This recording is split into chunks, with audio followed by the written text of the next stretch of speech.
میں کھڑے محبوب آسمان کی طرف سر انور اٹھائے ہوئے ہیں۔ تو سیدہ پہنچی، حضور نے انہیں دیکھا، فرمایا عائشہ تمہارا کیا خیال ہے کہ تم نے یہ سوچا کہ میں کسی اور حجرے میں چلا گیا ہوں گا؟ یہ کیسے ہو سکتا ہے کہ تمہاری باری چھوڑ کر میں کسی اور حجرے میں چلا جاؤں؟ تو میں نے عرض کی حضور بس مجھے یہ امید تو نہیں تھی، لیکن پھر بھی میرے خیال میں یہ آیا کہ ممکن ہے کہ ایسا ہو سکے۔ تو حضور نے فرمایا نہیں عائشہ، میں کسی اور حجرے میں نہیں گیا تھا، میں تو امت کی بخشش کے لیے آج کی رات رب سے رحمت مانگ رہا تھا۔ اللہ اللہ اللہ اللہ سبحان اللہ۔ ینزل لیلۃ النصف من شعبان الی السماء الدنیا فیغفر لاکثر من عدد شعر غنم بنو کلب۔ میرے کریم آقا نے فرمایا عائشہ یہ آج رات تجھے پتہ ہے کہ اس رات میں کیا ہوتا ہے؟ میں نے عرض کیا حضور فرمائیں اس شعبان کی نصف شب میں کیا ہوتا ہے؟ تو میرے اور تمہارے آقا کریم علیہ السلام نے فرمایا عائشہ اس رات میں اللہ تعالیٰ آسمان سے زمین کی طرف توجہ فرماتا ہے اور عرب کے سب سے بڑے قبیلہ بنو کلب جن کے پاس ہزاروں کی تعداد میں بکریاں ہوتی ہیں، فرمایا اے عائشہ سارے عرب میں سب سے زیادہ بکریاں بنو کلب کے پاس ہوتی ہیں، تو بنو کلب کی بکریوں کے برابر نہیں، بنو کلب کی بکریوں کے جتنے جسم پر بال ہیں اس سے زیادہ اللہ میری امت کے لوگوں کی بخشش فرماتا ہے۔ اللہ اللہ اللہ سبحان اللہ۔ اب بتائیے بکری آپ نے بھی دیکھی ہوئی ہے، بکری مذکر مؤنث یہ جانور، آپ میں سے کوئی بندہ ایسا ہے جو اپنے سر کے بال گنے کہ میرے سر پر بال کتنے ہیں؟ ہاں بھائی کوئی اگر ہے تو ہاتھ کھڑا کرو، گن سکتے ہو؟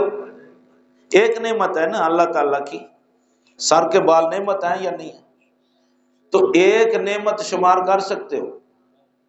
کوئی بندہ، کوئی کمپیوٹر والا، کوئی سائنس والا آج کل سائنس بڑی ترقی کر گئی ہے نا بھائی، اگر کوئی گن سکتا ہے کہ میرے سر پر اتنے بال ہیں تو مجھے بتا دیں۔ ایک بندے کے سر کے بال نہیں گن سکتے، تو بکری کے بال کے تو سر سے پاؤں تک پورا جسم ہی بالوں والا ہوتا ہے۔ پھر میرے آقا نے ایک بکری نہیں فرمایا، پھر پورے بنو کلب جو عرب کا سب سے بڑا قبیلہ ہے ہی بکریوں والا ہے، پھر بکریوں کی تعداد نہیں، بکریوں کے بالوں کی تعداد نہیں، بلکہ فرمایا بکریوں کے بالوں، سب بکریوں کے بالوں کی جتنی تعداد ہے اکثر اس سے زیادہ میرا رب اپنے بندوں کی بخشش فرماتا ہے۔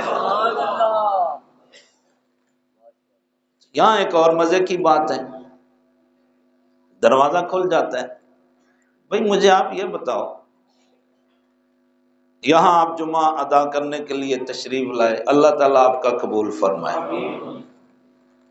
اگلا جمعہ آپ کسی اور مسجد میں پڑھتے ہیں، یا چلے اس سے پہلے جو گزشتہ جمعہ تھا وہ آپ نے کسی اور مسجد میں پڑھا، یہ جمعہ آپ یہاں میرے پاس تشریف لے آئے، اب جمعے کے بعد آپ تقابل کریں گے کہ یار پچھلا جمعہ میں نے فلاں مسجد میں پڑھا تھا تو وہاں اتنے آدمی نہیں تھے جتنے اس مسجد میں جمعے کے لیے آئے ہیں، یہ تقابل کون کرے گا؟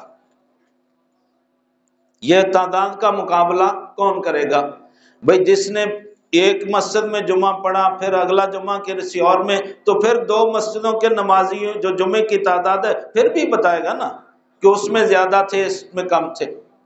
تو جس نے جمعہ ہی نہیں پڑھا کسی اور مسجد میں وہ تو نہیں بتا سکتا کہ اس مسجد میں کتنے تھے اس مسجد میں کتنے ہیں۔ بات سمجھ آئی؟ اچھا اب مجھے یہ بتاؤ کہ میرے محبوب کریم کیا فرما رہے ہیں؟ اللہ اللہ اللہ اللہ، حضور فرما رہے ہیں بنو کلب کی بکریوں کے جسم پر جتنے بال ہیں اس سے زیادہ اس کا مطلب میرے دوستو یہ ہے کہ محبوب کریم کی نگاہ اور حضور کے علم سے کوئی چیز پوشیدہ نہیں. وہ امتیوں کی تعداد بھی جانتے ہیں، مصطفیٰ کریم بکریوں کی تعداد بھی جانتے ہیں، اور ہر بکری کے جسم پر جتنے بال ہیں ان کو بھی جانتے ہیں، اور بنو کلب کے پورے قبیلہ عرب میں جتنی بکریاں ہیں ہر بکری کے بالوں کی تعداد بھی جانتے ہیں، اور پھر بخشش پانے والوں کی تعداد بھی جانتے ہیں. پھر مصطفیٰ نے کہا جتنے رب نے بخش دیے ہیں وہ بنو کلب کی بکریوں کے بالوں سے بھی زیادہ بخشش پانے والے ہیں. اللہ اکبر، نعرہ تکبیر، نعرہ رسالت.